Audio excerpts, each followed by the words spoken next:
Have you ever wondered why some people seem to effortlessly maintain good habits while others struggle despite their best intentions?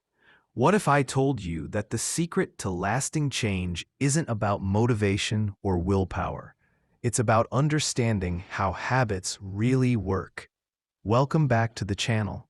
Today we're diving deep into one of the most influential self-improvement books of our time, Atomic Habits by James Clear. This book has sold millions of copies worldwide and has transformed countless lives through its simple yet powerful message. Small changes can lead to remarkable results.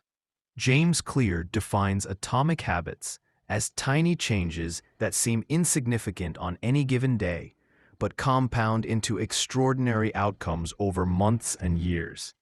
Think of them as the compound interest of self-improvement. Let's explore the revolutionary strategies that can help you build the life you've always wanted, one small habit at a time. Small habits seem insignificant in the moment. Reading one page doesn't feel like progress. Doing 10 push-ups doesn't feel like a transformation. But 1% improvements every day equals massive long-term gains. Success is the result of consistently doing the small things. Here's a mind-blowing mathematical truth. If you can get just 1% better each day for 1 year, you'll end up 37 times better by the time you're done. Conversely, if you get 1% worse each day for 1 year, you'll decline nearly down to zero. This is the compound effect of habits. Just like money multiplies through compound interest, the effects of your habits multiply as you repeat them. They seem to make little difference on any given day, yet the impact they deliver over months and years can be enormous. But here's the challenge. We often expect to see results quickly. When we don't, we get discouraged and give up. James Clear calls this the valley of disappointment, or the plateau of latent potential. Imagine you're trying to heat an ice cube in a cold room. You increase the temperature from 25 to 26 degrees. Nothing happens. From 26 to 27 degrees, still frozen. Then at 32 degrees, the ice suddenly begins to melt. That 1 degree made all the difference, but it was all the work before that made it possible. This is exactly how habits work. Your work isn't wasted when you don't see immediate results. It's being stored. Breakthrough moments are often the result of many previous actions that built up the potential required to unleash a major change. If you're having trouble changing your habits, the problem isn't you, it's your system. Bad habits repeat themselves not because you don't want to change, but because you have the wrong system for change. You do not rise to the level of your goals. You fall to the level of your systems. People focus on goals like, I want to lose weight. I want to read more. I want to be disciplined. But real, lasting change starts with identity. Instead of, I want to read, think, I am a reader. Your identity drives your behavior, which produces your results. The key to building lasting habits is focusing on creating a new identity first. Your current behaviors are simply a reflection of your current identity.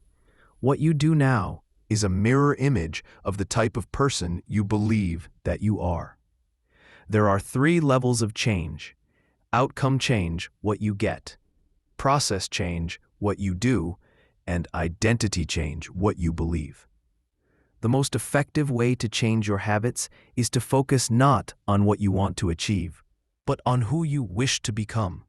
For example, 2 people might be offered a cigarette. One says, no thanks, I'm trying to quit. The other says, no thanks, I'm not a smoker. The first person still believes they're a smoker trying to be something else. The second person has changed their identity. They see themselves as a non-smoker. How to change your identity.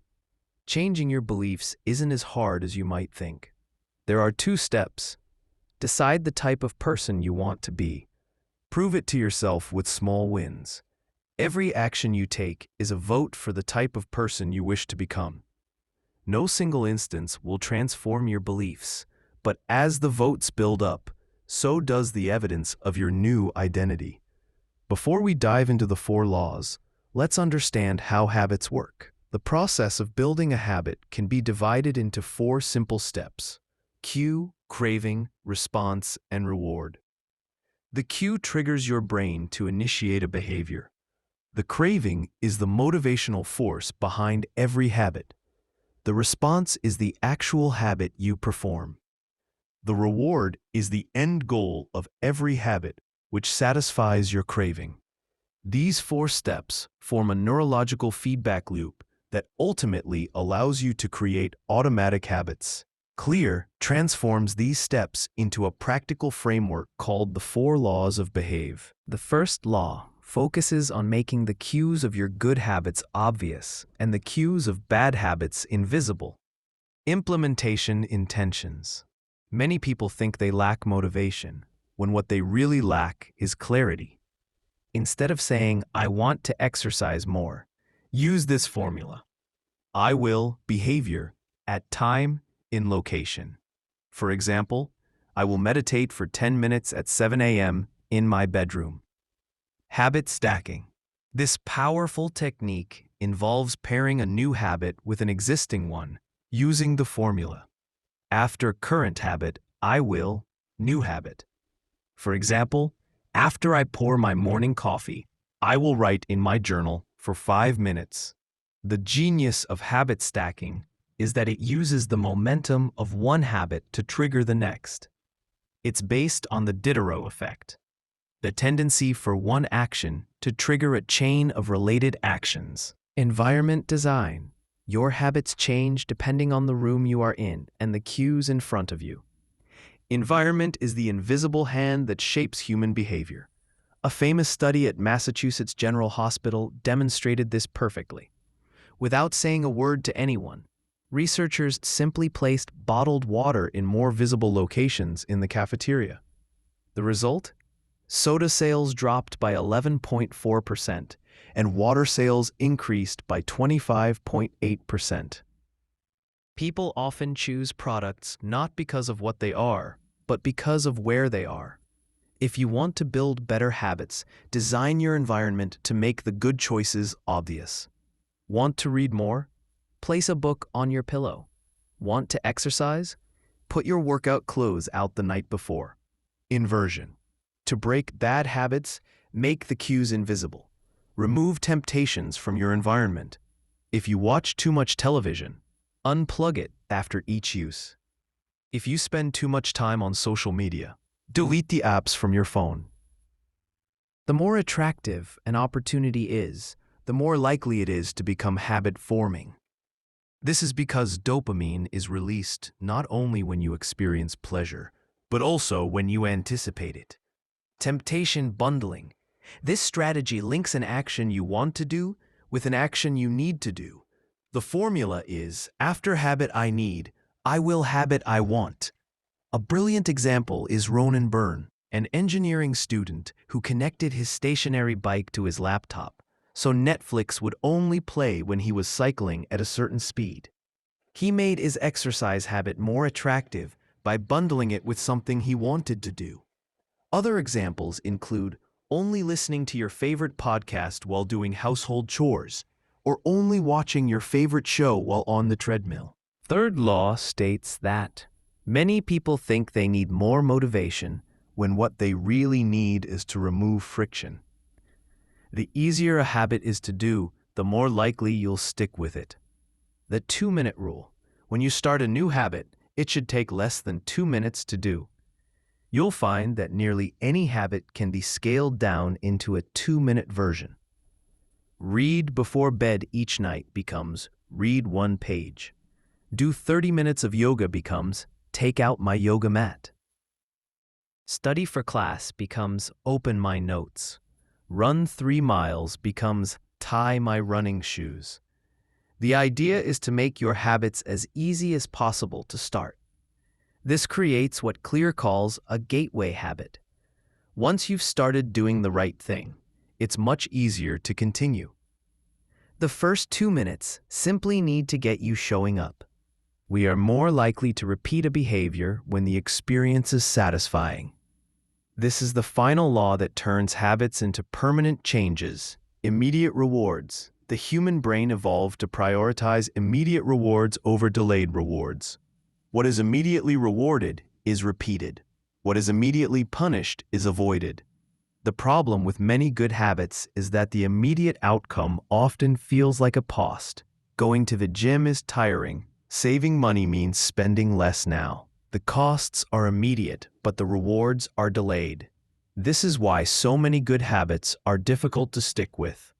The solution is to create immediate satisfaction. One simple way is through habit tracking. When you see the evidence of your progress, like marking an X on a calendar for each day you stick to your habit, it provides immediate visual proof that you're making progress. Never break the chain. Humans experience peak motivation when working on tasks that are right on the edge of their current abilities. Not too easy, not too hard. This is called the Goldilocks rule. If a habit becomes too easy, you'll get bored. If it's too hard, you'll get discouraged. The key is to continuously increase the challenge, just enough to keep yourself engaged, but not overwhelmed. Once a habit becomes automatic, you become less sensitive to feedback. This can lead to a slight decline in performance over time. The solution is to combine habits with deliberate practice and regular review. Establish a system for reflection, perhaps a weekly or monthly review where you assess what's working and what's not. One of the most important rules: when you slip up and miss a day, never miss twice. Missing once is an accident. Missing twice is the start of a new habit. Get back on track immediately. James Clear's Atomic Habits teaches us that we don't need to make massive changes to transform our lives. Small habits, done consistently, compound into remarkable results. The 4 laws of behavior change: make it obvious, make it attractive, make it easy, and make it satisfying, provide a simple yet powerful framework for building good habits and breaking bad ones. Remember, every action you take is a vote for the type of person you wish to become. You don't need to be perfect. You just need to be 1% better than you were yesterday. If you found this summary helpful, please give this video a thumbs up and subscribe to our channel for more book summaries. What habit are you going to start building today? Let us know in the comments below. Until next time, become 1% better every day. Thank you for watching.